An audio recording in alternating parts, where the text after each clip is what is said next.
Welcome to Canada's Wonderland. I'm excited. It's a bit of a drive for me, but this is kind of the last park, and especially the last Legacy Cedar Fair park that's within a reasonable drive that I could do in a day or two.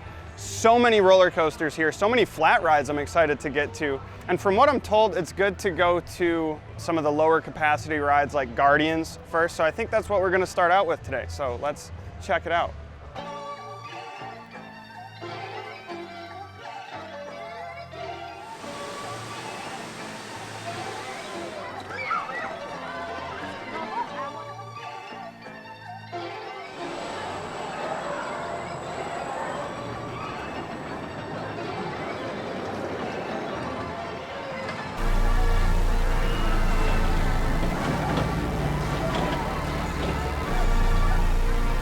Wonder Mountain's Guardians was fun, and I think for a regional park, that sort of ride is honestly necessary, and not a lot of your Legacy Cedar Fair or Six Flags or even like independent parks, they're rarely putting time in to create a more interactive dark ride, roller coaster, whatever, something that's more immersive than track outside. The roller coaster portion isn't much. The shooting part is a little finicky. I think some of the tech was bugging out a little, but overall it was really fun. And spoiler alert, if you haven't ridden it and you don't want spoilers, please skip this, skip to. The only other roller coaster I've done with a drop track was Hagrid's at Islands of Adventure.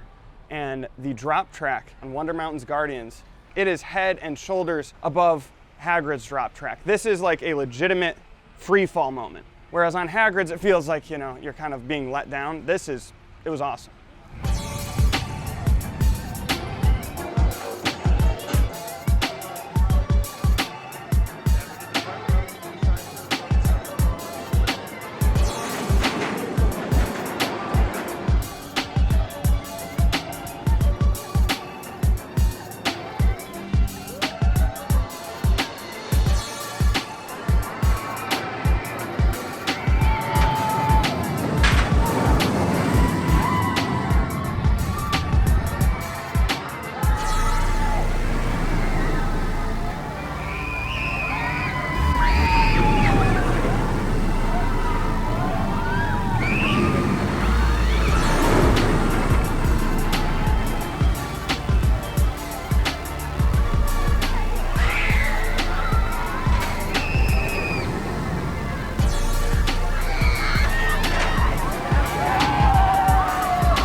I think it might be my new favorite dive. In my opinion, Yukon Striker is everything that Valravn was trying to be. Genuinely, the only downside or the only critique or thing that would make this better is those old over-the-shoulder restraints, because that first drop is fantastic, but it doesn't hit the same as those older restraints that let you get airtime. I was very surprised at how strong and sustained some of the positives are. Out of the first drop into the Immelman, I was graying out, and that vertical loop is spectacular.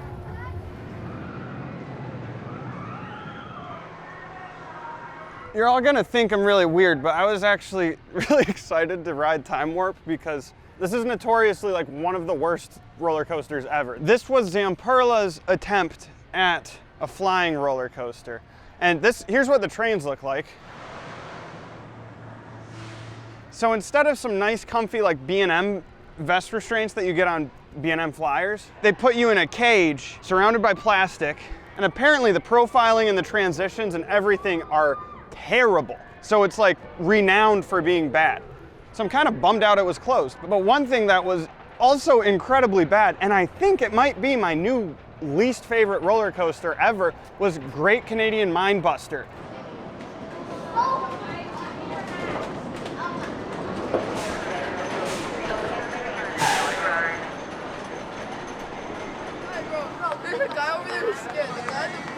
It has the PTC trains with the wooden floor, and you can feel the floor like kind of like doing this as it goes. Super weird. It is literally the worst tracking I've ever felt on a wooden coaster. Like how jolty and like terrible the entire tracking of that ride is.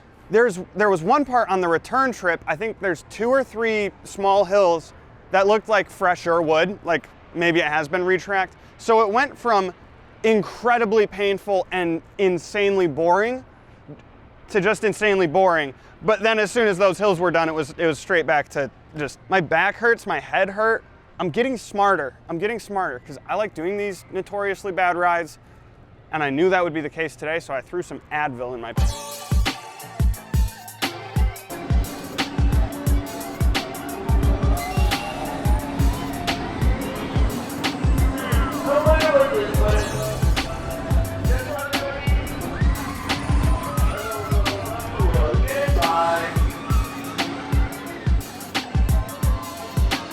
Everyone says when you're at Canada's Wonderland, you can't forget to ride the flat rides. Sledgehammer, very unique ride. It kind of mixes like a spinning, swinging ride with a drop tower, but it also turns you sideways. I don't know what your history is with Roller Coaster Tycoon, but this is a ride that I didn't even realize existed until a few years ago. I thought it was just like in Roller Coaster Tycoon 3, but no, here it is, and I'm really glad that I rode it. Half of the ride vehicles aren't working, they don't spin. So I don't know if that's an indicator of the future, maybe they're just slow to fix them, or maybe Canada's Wonderland isn't thinking this thing's gonna be around forever. So I would recommend that you get out and try this, because that's awesome. It's like a spinning ride, a drop tower, a shot tower, all in one. It was great.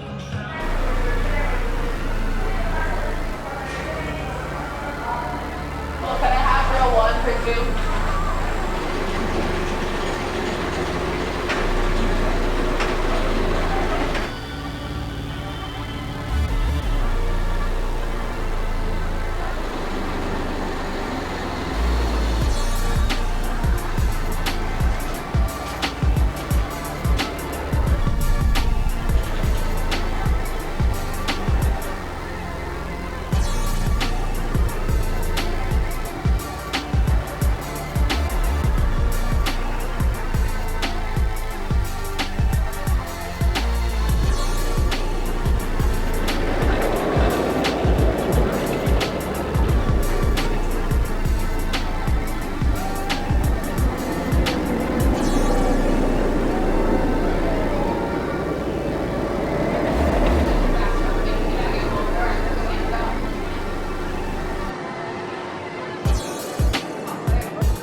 Behemoth was actually a lot better than I expected. I feel like in the B&M Hyper conversation, you hear Mako, you hear Diamondback, you hear even Raging Bull, and I feel like not a lot of people are talking about Behemoth.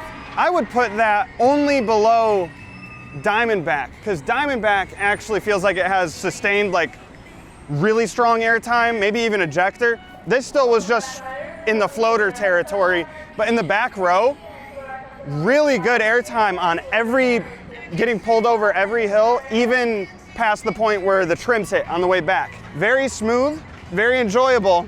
I think my favorite B&M Hyper drop is Raging Bull. I think my favorite airtime is Diamondback, but this kind of is the best mix. This is a very well-rounded Hyper.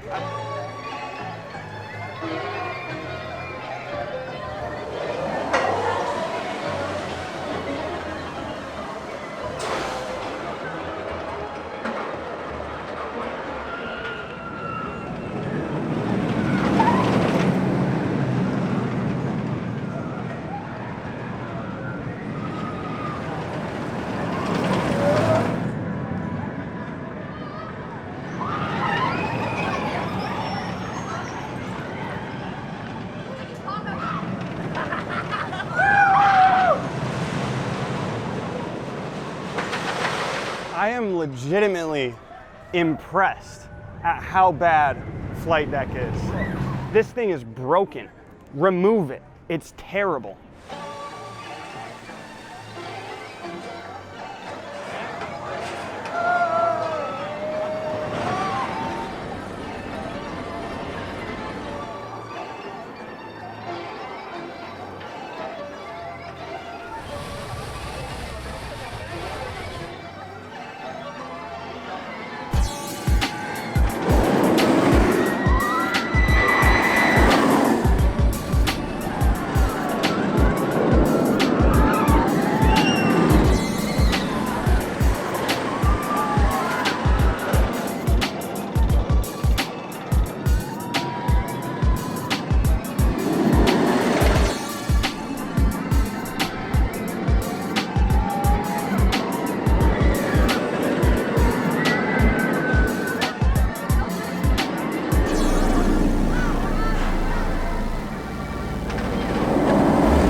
Leviathan is amazing. I expected it to be good, but that really impressed me. The drop is amazing, especially I got the back seat.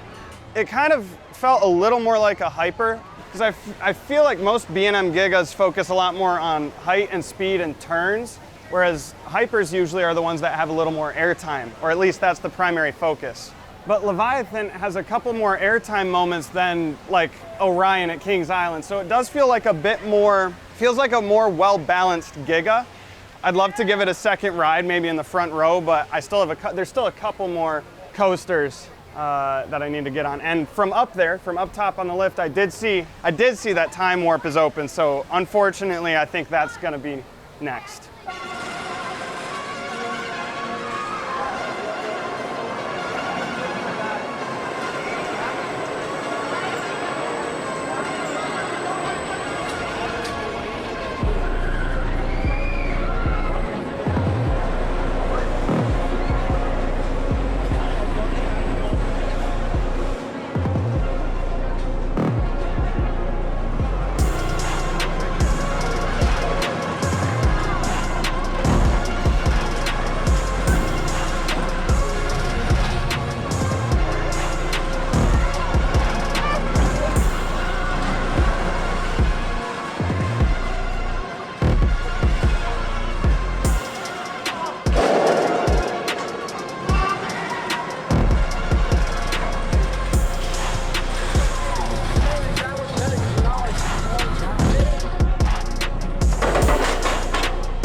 I'm not one to get overly philosophical about everything. But that being said, I cannot comprehend that as a human species, since the Earth was created and we have access to all of these elements and minerals and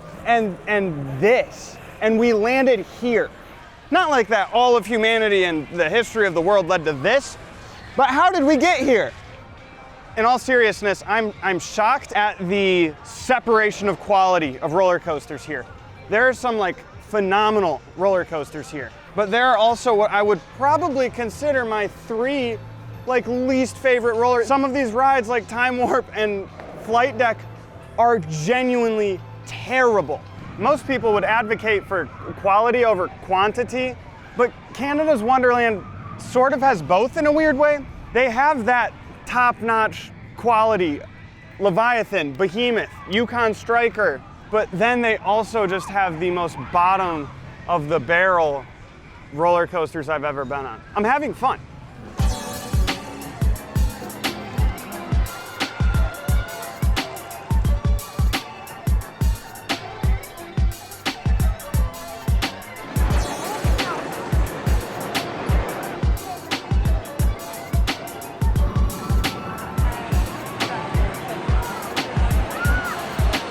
Timber Twister really did surprise me. Every video I've seen of Timber Twister, it looks like it's going too slow. But having just ridden it, you realize if that thing went any faster than it does, doing the motions that it does, that wouldn't be legal.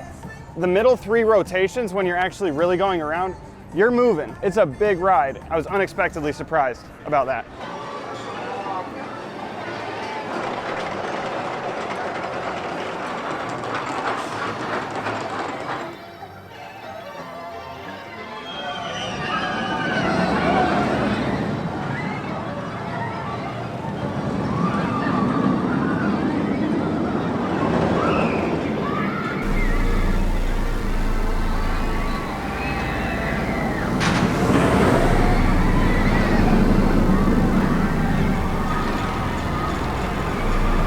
Vortex was awesome. Now I have done Iron Dragon, Vortex, and the Bat. And out of those 3, I would say Vortex is my favorite. Definitely the highest consistent speeds, like the highest pacing, and the transitions are insane. Like the best use of the suspended coaster car on a coaster that I've done so far.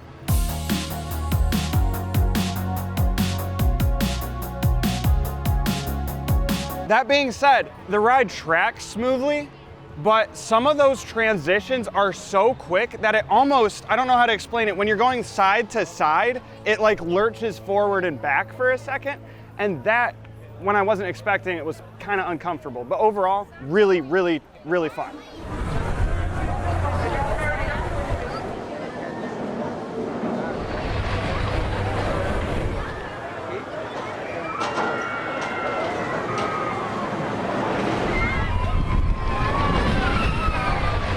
Intamin knows how to make a drop tower. Oh my God. Also, why did no one tell me about the magic that is the strawberry Fruitopia drink? It's like high C, but better in every single way.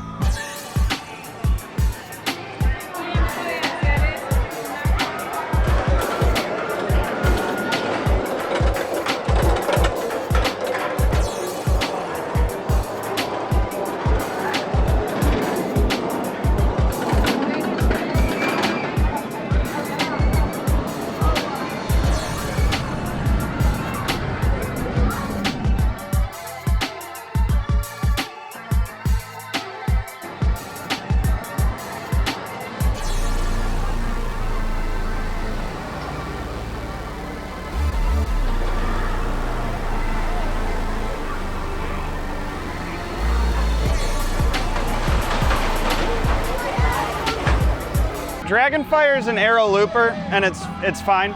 It's not the smoothest, it's not the roughest. Those two back-to-back vertical loops, I was graying out, but also I haven't eaten in a long time.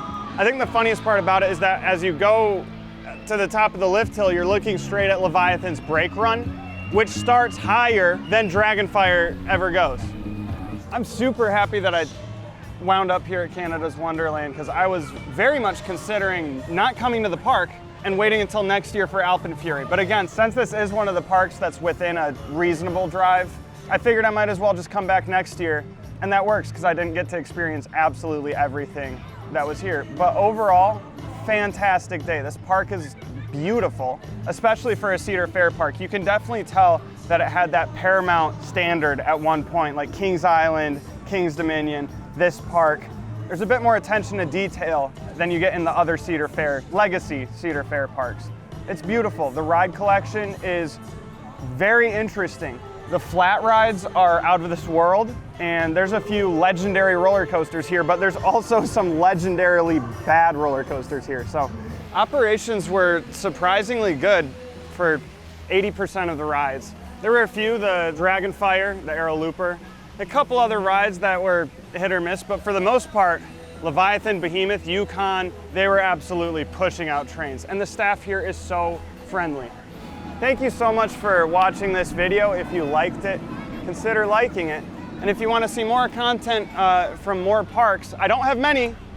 I don't have a ton of parks that I'm still going to get to this season, but there's a lot of content, even outside of these vlog videos, coming soon. So consider subscribing. Anyway, my name is John. You've been watching Mid-Course Discourse, and I'll see you next time.